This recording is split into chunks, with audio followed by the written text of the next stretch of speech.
Glória a Deus, glória a Deus. Boa noite, gente. Boa noite. Bom estarmos juntos, reunidos em mais uma reunião, nosso culto Conexão.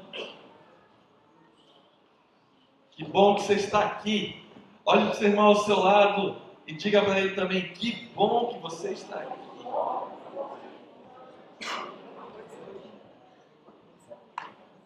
Nós estamos na nossa série, trabalhando no Conexão semana após semana a respeito de inúmeros aspectos, a respeito da força do trabalho de Deus em nossas vidas. E eu queria começar te fazendo uma pergunta: como é possível permanecer forte? Porque ter momentos de força, acho que todos nós somos plenamente capazes, mas ter uma vida de força, permanecer forte, é muito mais desafiador, muito mais complexo. Porque você não tem uma vida de perfeição, nem eu, nem ninguém. Nós temos uma vida de buscando acertar o tempo inteiro, mas muitas vezes cometendo erros. E como tu és, meu amado, minha amada, quando você comete erros? Como é que você reage? Como é que você reage com os seus erros? Não estou falando quando erram contigo. Isso é um outro assunto e não é para hoje. Mas quando você erra, quando você comete algo que você mesmo se envergonha, assim, meu Deus, não acredito que eu disse isso. Eu não acredito que eu agi assim, que eu respondi dessa maneira. Porque não é normal? Você não é perfeito, ninguém é perfeito, e por isso a gente erra. E alguns erros, eles são, diante da sociedade, mais pesados que outros. Diante de Deus, Deus considera o pecado igual. Pecado é pecado, é errar o foco, é perder a presença, é escolher longe do caminho de Deus. Então, diante de Deus, um pequeno pecado, um grande pecado, nos afasta da presença de Deus igual. E esse é o maior prejuízo do pecado, é nos afastarmos de Deus. Esse é o maior prejuízo. A Bíblia chega a dizer no livro de Isaías que os nossos pecados fazem separação entre nós e o nosso Deus. Então, essa é a maior gravidade do pecado. Além da consequência e do erro em si, o maior prejuízo de todos é quando nós nos afastamos da presença de Deus. E quando a gente perde o acesso à presença de Deus, a gente perde o acesso à revelação, o acesso à sabedoria, o acesso à força, o acesso à alegria, à paz. Não é? E nem é sempre, querido, que é fácil admitir que está errado. Aliás, quase nunca é fácil admitir que se está errado. E às vezes, o nosso erro, ele é tão recorrente, a gente permanece nele por tanto tempo, que só Deus consegue abrir nossos olhos. Só Deus. Às vezes Deus tentou usar uma pessoa, usar outra. Você até pensou no assunto, mas deixou para depois. Assim, depois eu resolvo outra hora. E às vezes Deus tem que te dar uma sacudida para ver se você acorda. Porque quando Deus nos coloca em situações de constrangimento, preste atenção, não é porque Ele ama nós passarmos vergonha, não é porque Ele gosta dessa situação de exposição, não. É porque Ele teve misericórdia nas nossas vidas e através daquele momento constrangedor, Ele nos conduz para o seu caminho novamente. Então, para Deus ficou barato a gente passar um certo constrangimento pelo nosso erro, se a gente com aquela consciência voltou para os seus caminhos. E eu costumo falar sobre isso muitas vezes. Deus nos chama o tempo inteiro, quando nós estamos sobre este tema, a nós examinarmos a nós mesmos, a nós termos uma atitude de nós olharmos para nós mesmos e nos observar, e nos entender, e nos perceber, para que a gente possa julgar a nós mesmos, sem necessidade que alguém venha nos julgar depois. Porque se eu não julgo a mim mesmo e me corrijo na minha rota, o meu pecado acabará sendo tão exposto que aí eu serei julgado por outros. E isso é sério, isso é importante. E isso, querido, ou você julga a si mesmo, ou isso vai vir à tona, a sua falha, o seu erro. Independente de um ou de outro, é Deus agenda em sua vida por amor e misericórdia para que você volte para o caminho e pare de dar cabeçada na parede. Por isso toda correção, já diz o texto de Hebreus, ela é um tanto quanto ruim para quem sofre, é um tanto quanto constrangedora para quem passa, mas no final das contas é uma expressão de amor de Deus por nós, nos permitindo que, ao passar por aquela disciplina, por aquela dificuldade, a gente possa se levantar mais forte na presença dele. Amém? Tem um homem na Bíblia que passou assim uma situação muito, muito complicada, porque ele cometeu um erro e aparentemente e inicialmente o erro que ele cometeu ficou oculto. Só ele sabia e Deus. E eu tenho certeza que Deus deu chance de ele se arrepender. Eu tenho certeza que Deus deu oportunidade de ele voltar atrás. Tenho certeza disso. Mas ao invés de ele fazer isso, ele tornou o assunto mais complicado. Estou falando de Davi, o rei Davi, que quando não estava mais indo à guerra, você lembra dessa história? Você já sabe onde é que eu vou chegar?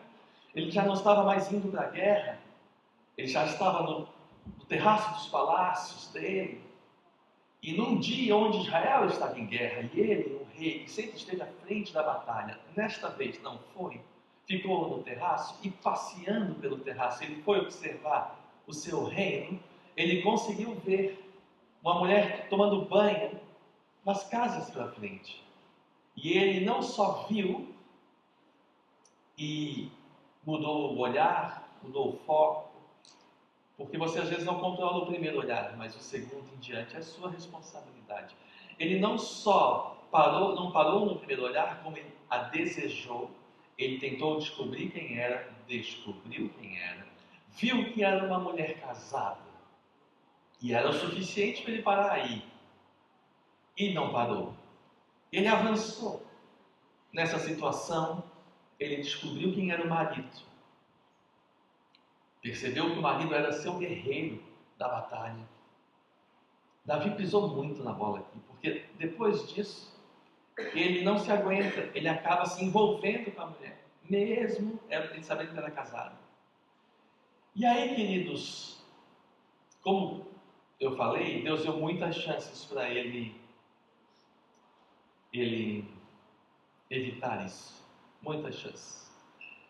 Mas ele foi seguindo adiante, ele foi negando, não vou dar ouvido a essa voz, não vou atender isso, não quero aquilo. E ele foi levando adiante, ele não só tem relações com essa mulher, como ela fica grávida. Aí deu ruim, porque não tem mais como esconder. E aquilo que estava oculto iria aparecer. E aí, este homem, Davi, ele traz o marido da guerra. E ele diz, eu vou fazer um negócio aqui. Guerreiro, anos ou meses fora de casa. A hora que ele vê a mulher, ele vai querer ter relação com a sua esposa, com certeza. E aí pronto, o filho não vai ser mais meu, vai ser dele. Olha a malandragem. Ele traz o homem para a cidade, mas o homem é tão guerreiro. O nome dele é Urias. Ele é tão extraordinário, esse homem. Ele cabe uma palavra só para ele, Urias, mas não hoje. Que ele não tem coragem de entrar em casa.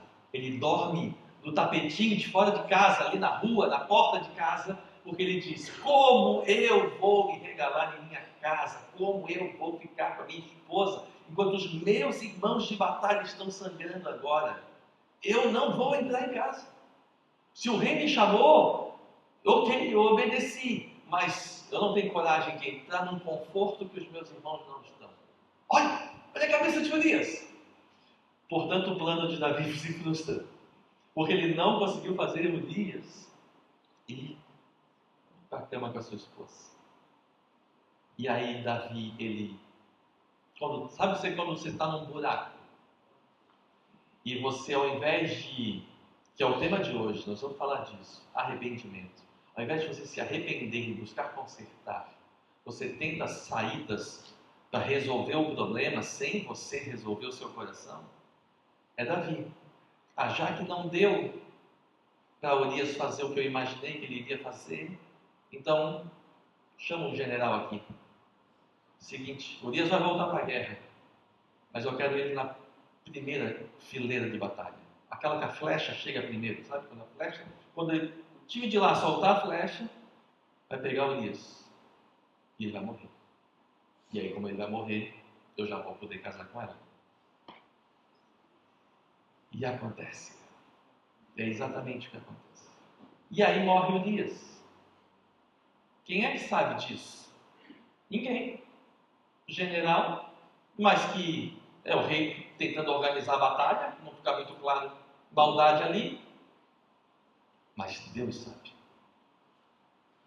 E é isso, querido, que nós, enquanto pecadores, precisamos sempre entender. O nosso pecado pode ficar oculto diante de muita gente, mas o único que a gente não deveria decepcionar e magoar, dele nunca está oculto, que é Deus. Se nós temos que ter moral com alguém nessa vida, não é com pessoa nenhuma, é com Deus. Porque Ele abre qualquer porta, Ele fecha qualquer cilada, é Ele. E aqui nós estamos diante de um homem que comete adultério, depois é cúmplice de assassinato, de homicídio, porque ele faz Urias morrer. Aí ele fica com a esposa de Urias, Batseba. Aí aparece Deus. Já que ele não ouviu ninguém, não ouviu a voz de Deus no coração, e olha que era um homem que tinha intimidade com Deus, não era qualquer homem. Davi não era qualquer homem. Aqui, nesse exato momento, Deus envia o profeta Natan. Para quem quiser conhecer a história da chegada do profeta Natan a Davi, isso está no capítulo 12 de 2 Samuel. Mas você não precisa abrir agora, só anote. O profeta Natan, com todo jeitinho, ele chega para o rei e diz assim: rei, eu preciso te contar uma história. E o rei diz: mas me conta. Está acontecendo uma coisa aqui em Israel. Tem um homem muito rico, que ele tem assim, rebanhos e rebanhos de ovelhas, cordeiros, ele tem de tudo. Rico, rico mesmo. E ao mesmo tempo aqui em Israel tem um bem pobrezinho, que ele tem uma cordeirinha. Uma. E ele, com essa cordeirinha, ele deu desde o nascimento dela até agora, ele cuida dela. Ela chega a comer da mão dele, bebe do copo dele. É a única que ele tem. Pois chegou um visitante na cidade. E quando chegou um visitante na cidade, esse rico, ao invés de pegar dos seus rebanhos, ele resolveu saciar o visitante com a única cordeirinha do pobrezinho. Davi na hora já disse: meu Deus, esse homem tem que morrer. Quem fez isso? Tá louco! Onde já se viu uma pessoa que não pensa? Como é que pode ser tão egoísta assim? Como é que é possível? Mas, e não somente isso, precisa ser recompensado ou restituído para o pobrezinho 4 vezes mais. Porque o que isso se faz aqui em Israel não pode acontecer. E Natan diz: pois esse homem és tu, rei, quando pegasse a mulher de Urias. Pá! Davi não precisava dessa. Ele teve várias chances antes de pular fora dessa cilada. Mas aqui você entende por que em Atos dos Apóstolos Davi é chamado de homem segundo o coração de Deus. Existe algum homem que nunca pecou, querido? Existe? Não. Todos os homens pecaram e carecem da glória, da misericórdia, da graça de Deus. O de Davi está na Bíblia. A diferença do meu pecado e do teu é que o nosso não está. Porque já pensasse se as pessoas estão lendo a respeito dos nossos pecados hoje? Discutindo num culto assim, a respeito das nossas falhas? O de Davi está lá. Então, Davi teve que lidar com isso. Talvez você não precise. Mas o fato, meu irmão, minha irmã, é que quando Davi foi confrontado pelo profeta, e quando o profeta diz: és tu, salafrário, que fez tudo isso? És tu o homem que fez essa coisa toda? Davi poderia ter dito: eu não. Eu sou o rei. Eu não. Estou maluco. Isso serve a todos. O rei não. Ele poderia ter ido para esse lado? Podia. Ele poderia ter justificado, mas também por que ela foi tomar banho pelada bem na minha frente. Tanto lugar para eu podia tomar banho bem na minha frente aqui. Ele podia ter ido para esse lado? Podia, não foi. Você sabe o que Davi fez? Ele caiu no chão. E ele começou a pedir por misericórdia a Deus. Ele começou a se desesperar por dentro. Sabe quando assim a ficha caiu? Caiu. A ficha de Davi caiu. E ele se arrependeu. O que Davi fez era digno de morte. No Antigo Testamento era digno de morte. Mas Deus diz assim para ele: tu não vais morrer. Tu não vais morrer. Deus está vendo o teu arrependimento, mas nunca vai faltar espada sobre a tua família. Nunca mais. Tu vai ver filho teu contra filho teu se levantando. A bagunça, essa tu vais ter que lidar. E às vezes, querido, você tem que entender isso. Os nossos erros, nossos pecados, nossas falhas diante de Deus têm perdão, mas têm consequências. E as consequências, nós não temos como fugir delas, nós temos que lidar. Nós temos que lidar com as consequências. Então, não adianta dizer: Deus me livra das consequências. Isso não dá. Isso a gente vai ter que administrar. Por nossas escolhas, nossas decisões. Não tem como Davi deixe fazer o filho que ele fez. E pasmem vocês, o filho que ele teve com Betseba morre. A criança morre. Que forte. Porque o pecado, ele traz esse poder de destruição. Ele começa sutil, sorrateiro, só ferindo o nosso coração, que já é muito, mas acima de tudo nos afastando da presença de Deus, nos deixando mais gelados, mais enrijecidos, mais insensíveis às coisas espirituais. Mas o fim dele não é esse, não. Esse é só o começo dele. O fim dele é morte, é destruição. Seca tudo ao redor, morre tudo. Mas Davi, com este coração, ele vai e escreve uma música, um salmo. E eu queria ler com vocês o salmo 51. Veja aí, salmo 51. E aqui você vai entender de onde veio a força de Davi para se reerguer depois do pecado. E eu conheço muitos cristãos hoje que não conseguem se reerguer depois do pecado, que ficam se punindo, que ficam se culpando, que ficam num loop de sofrimento e não saem daquele lamaçal. E hoje você vai aprender que Deus, mesmo Deus, que te amou quando você nem sequer sabia que Ele existia, que te chamou pelo teu nome, que te conhece como ninguém, o mesmo Deus sabe da sua estrutura, sabe que você é pó e sabe que se você se arrepender, Ele tem poder de te restaurar e te colocar, inclusive, numa condição ainda melhor do que você estava antes. A glória da segunda casa pode sim ser maior do que a primeira. Se a primeira, quando cair, tiver a postura correta diante dele. Vamos ler? Salmo de Davi, Salmo 51. Observa meticulosamente as palavras escolhidas por Davi. Nenhuma delas são aleatórias, não é por acaso, nem são propositalmente poéticas. Elas são precisas. Então observe como Davi escreve. Ele fala assim: compadece-te de mim, ó Deus, segundo a tua benignidade e segundo a multidão das tuas misericórdias, apaga as minhas transgressões. Lava-me completamente da minha iniquidade e purifica-me do meu pecado. Pois eu conheço as minhas transgressões e o meu pecado está sempre diante de mim.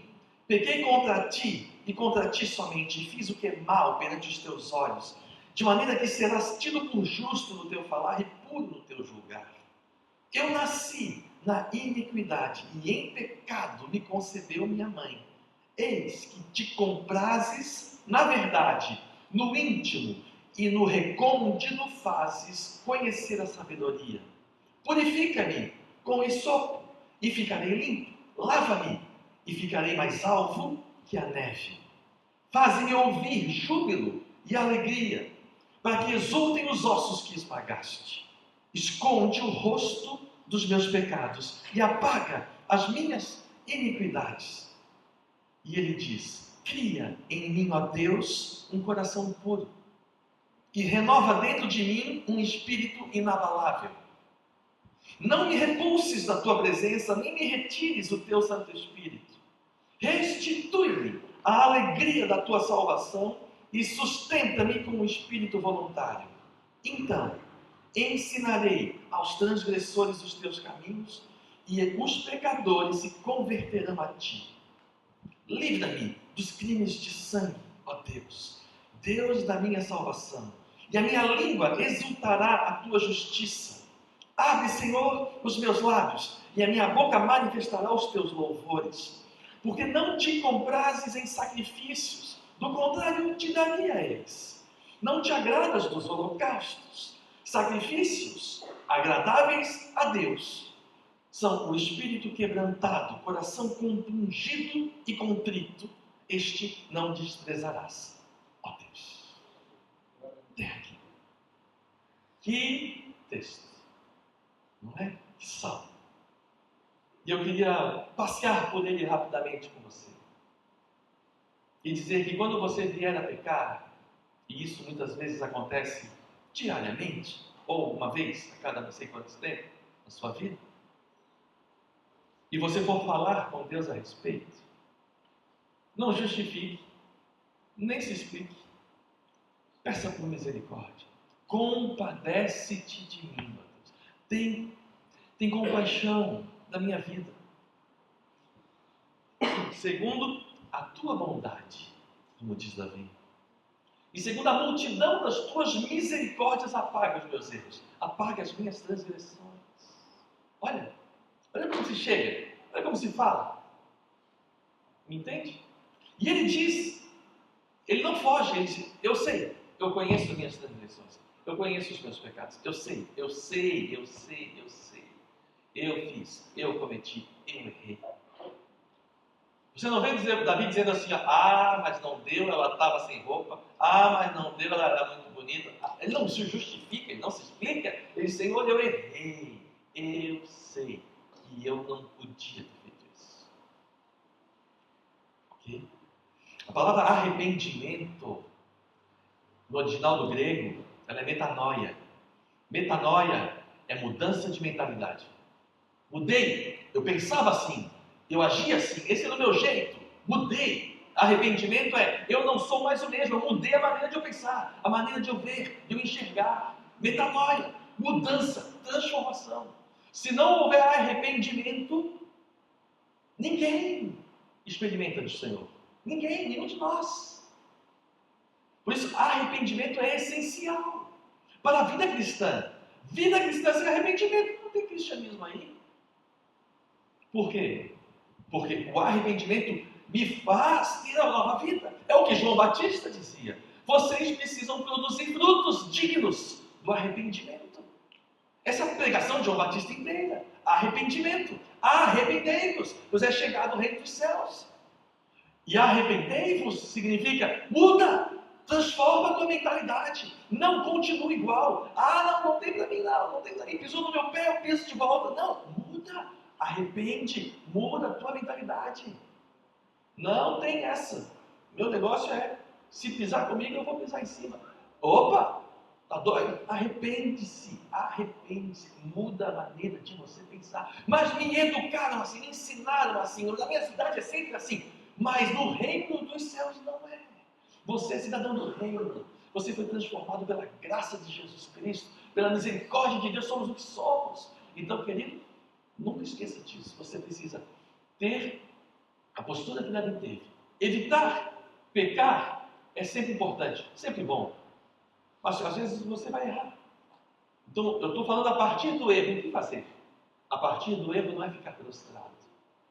A partir do erro é entrar na presença de Deus pedindo clamor, misericórdia. E a gente vai ver o texto em diante, que é depois se levantar, para não fazer de novo. O texto continua, e ele diz assim: esconde o rosto dos meus pecados e apaga todas as minhas iniquidades. Isso está no Antigo Testamento. E nós vamos descobrir depois lá no Novo Testamento que Deus lança os nossos pecados no mar do esquecimento. O que Davi estava pedindo era exatamente o que estava no coração de Deus. Deus não lembra mais dos nossos pecados confessados em sua presença. Por isso, que na carta de João, 1 João, quando o apóstolo está ministrando aquele grupo, ele insiste nisso. Filhinhos, se vocês pecarem, vocês têm um advogado nos céus, Jesus Cristo. Confessa o teu pecado e Ele é fiel e justo para perdoar o teu pecado. O problema é o oculto. O problema é quando nós erramos e nós não tratamos o que a gente errou. Porque aí quando o pecado fica oculto, ele fica produzindo destruição em nossas vidas. Por isso, que seria muito mais simples para Davi se ele tivesse recuado antes, que só no olhar ele tivesse pecado, mas ali se arrependido e não olhado mais.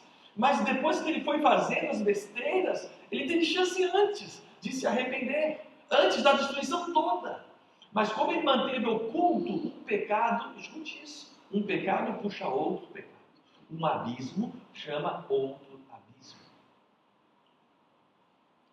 Enquanto ele está oculto, ele vai tendo autoridade, liberdade no nosso interior de produzir novos problemas. Agora, um pecado confessado na presença de Deus, Deus apaga as nossas transgressões.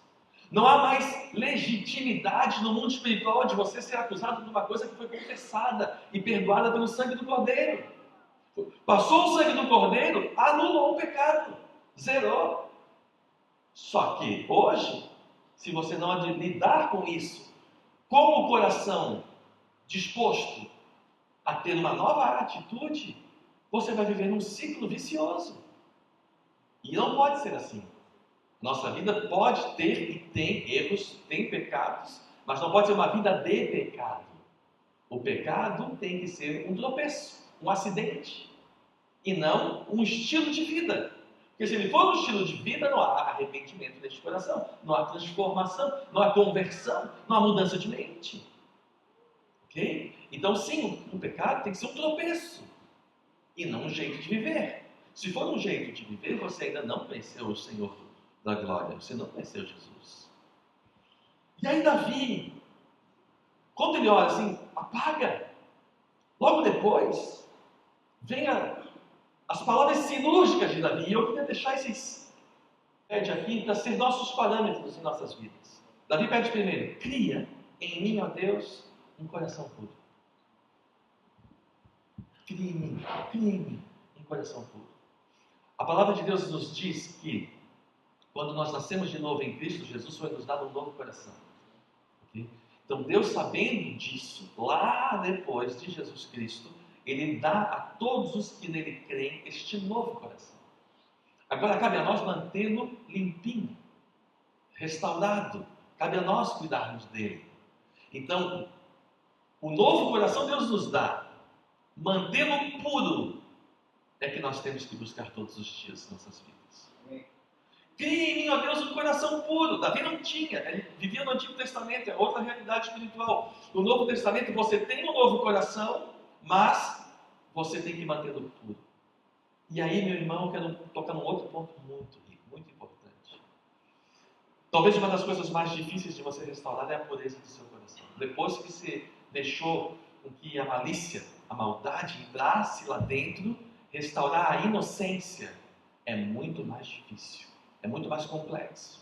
Mas eu preciso te dizer que os puros herdarão o reino dos céus. Você precisa restaurar a pureza do seu coração. Você precisa ser simples nas relações, na vida, nas coisas, para que você não deixe o seu coração se contaminar.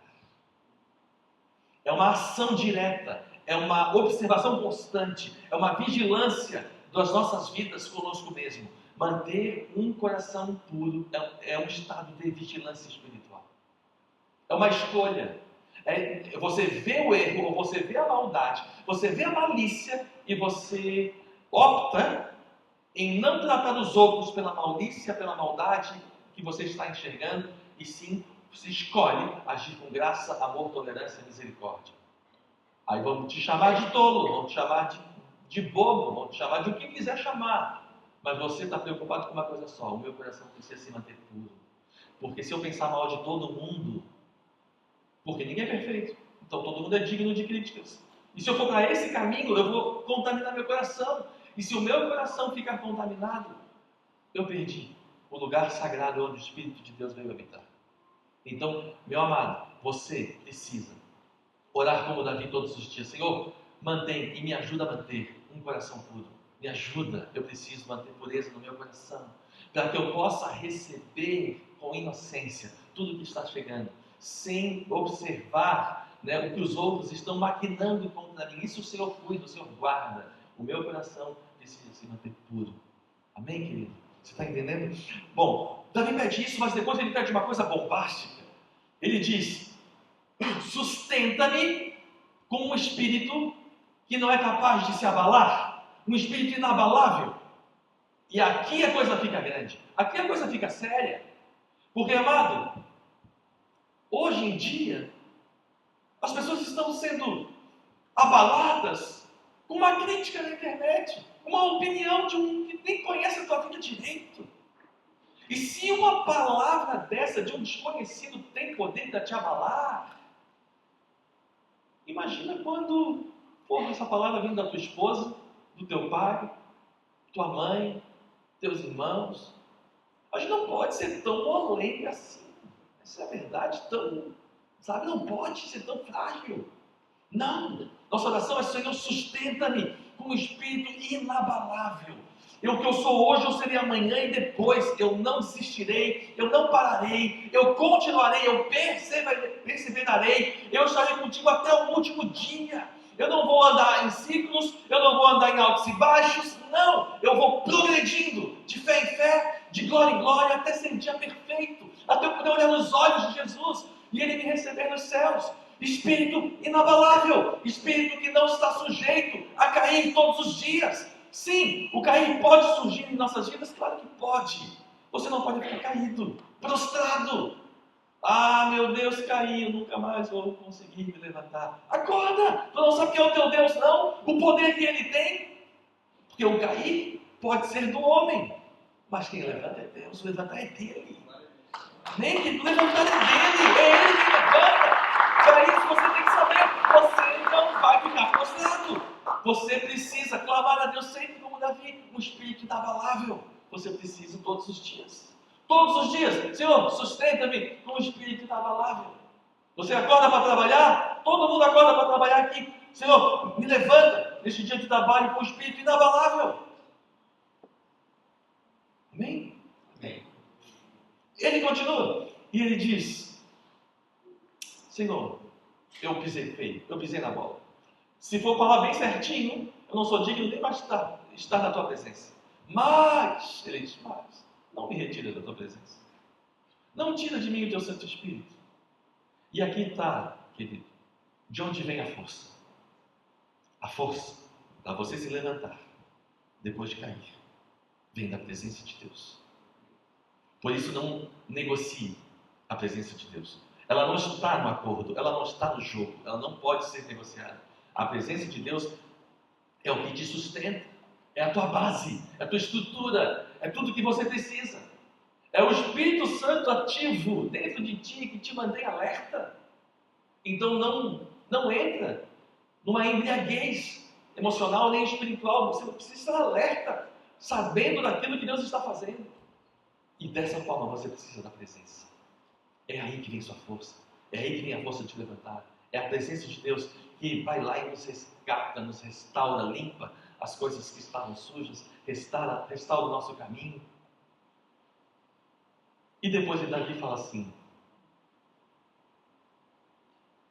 restitui-me. Essa é uma palavra importante. Restituição só existe porque foi perdido. Algo se perdeu, por isso precisa ser restituído. Mas a restituição não fala somente de uma perda, fala de alguém que tomou de ti, alguém que injustamente roubou de ti. Então você precisa de ser restituído. Ok?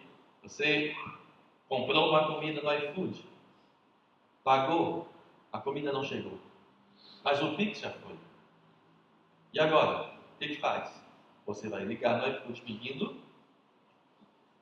restituição. Davi está dizendo aqui: eu perdi com o meu pecado a alegria da salvação. Eu errei, mas a minha alegria foi roubada, foi tirada de mim. Senhor, traz ela de volta. Sabe o que a alegria da salvação traz para uma vida, meu irmão? Contentamento, satisfação. Às vezes as pessoas buscam alegria em tantas coisas que não sustenta-se por muito tempo e abrem mão, por causa do pecado, daquilo que seria o alicerce da sua vida, a alegria da salvação, a certeza de que o Senhor é contigo, de que Ele te ama e está ali ao teu lado. A certeza de que Ele te resgatou, Ele te chamou primeiro, Ele te amou de tal maneira, Ele fez de tudo por ti. A alegria da salvação, a gratidão imensa de você estar na presença daquele que você não era digno de estar, mas Ele escolheu que você estivesse porque Ele te restaurou, Ele te salvou, Ele te tirou do meio das ciladas. Essa alegria nunca pode ser perdida. Davi perdeu. O pecado rouba essa alegria do coração. Não tem ninguém que anda no pecado e está plenamente satisfeito com a sua vida. Pelo contrário. Então, meu amado, tome cuidado. Porque o mundo inteiro planeja tirar a alegria da sua salvação. Mas Ele, se você estiver buscando sua presença, Ele não vai permitir. Se você estiver com o coração arrependido, você não a perderá. E aí vem o zelo de Davi: Senhor, restitui. E aí ele emenda dizendo, ele emenda assim: sustenta-me com o espírito voluntário. Coração arrependido tem vontade de fazer algo em troca daquele que o perdoou. Coração arrependido tem vontade de expressar gratidão por aquele que o salvou. Espírito voluntário tem aquele que quer retribuir sem cobrar, de graça, quer retribuir aquilo que o Senhor tem feito em sua vida. Por isso que Jesus depois vai ensinar que o maior no reino dos céus é quem mais serve, é quem mais se entrega, é quem mais se doa, é quem mais faz, é quem mais está realizando para os outros. Por quê? Porque esse é o espírito voluntário que um coração restaurado faz nascer. E por fim, querido, Davi diz assim: então, com o coração puro, com o espírito inabalável, com a tua presença, com a alegria da salvação e com o espírito voluntário, então eu vou atrás daqueles que fizeram as mesmas besteiras que eu fiz e vou ajudar eles a permanecer no teu caminho. É isso que diz aqui. Então ensinarei aos transgressores os teus caminhos e os pecadores se converterão a ti. E você acaba percebendo, amado, que das áreas onde Deus te tirou, das áreas onde Deus te livrou, são normalmente as áreas onde Deus mais te usa para levar Jesus para os outros. Deus te livrou das drogas, por exemplo. E você, depois de restaurado, começa a procurar quem está no sofrimento com as drogas para restaurar eles também. É isso que Davi está falando aqui. Eu vou restaurar, eu vou atrás. Aquele que estava com crise no casamento, eu vou procurar os casais em crise no casamento e vou ajudar eles a terem um casamento saudável. Porque eu também já estive em crise de casamento. Você vai vendo que Deus vai abrindo portas em sua vida, em lugares que Deus já te curou, te salvou, te restaurou, te tratou. Parece um imã, mas você vai atraindo pessoas que vivem uma coisa que você estava vivendo. Parece um imã. Não é imã, é Deus te permitindo você aplicar aquilo que Davi estava fazendo. Então, depois de tu ter feito essa bondade toda comigo, então, eu vou ensinar os teus caminhos aos transgressores e os pecadores se converterão a ti. Aí você fecha o ciclo, querido. O ciclo fecha quando você começa a tirar pessoas do lugar onde você estava preso. Amém?